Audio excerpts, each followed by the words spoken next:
पाहताय प्रहार टीव्ही, सत्यमेव व्रतम।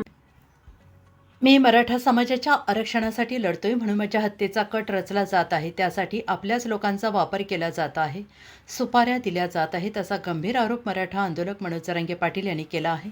मंगळवेढा तालुक्यातील माचनूर येथे शिवजयंती उत्सवाच्या कार्यक्रमाला आले असता मनोज जरांगे पाटील यांनी हा गंभीर आरोप केला आहे। त्यांच्या या दाव्याने सर्वत्र मोठी खळबळ उडाली आहे। शिवजयंती उत्सवाच्या कार्यक्रमात बोलताना मराठा समाजाला व्यसनापासून दूर राहा आणि शेतात भरपूर काम करा असे आवाहन मनोज जरांगे पाटील यांनी केलं आहे।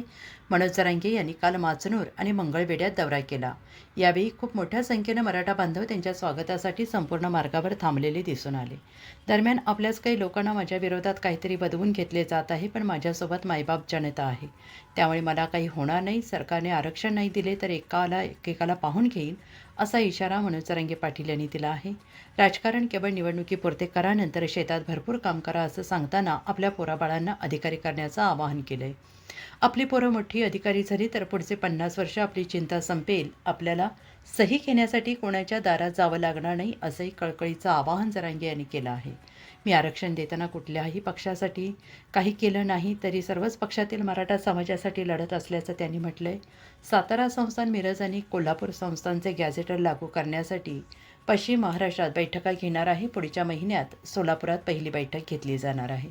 सरकारने त्यापूर्वी पश्चिम महाराष्ट्रात सातारा गॅझेटियर लागू करावे, अन्यथा आंदोलन केलं जाईल असा इशारा मराठा आरक्षण आंदोलन मनोज जरांगे पाटील यांनी दिला आहे।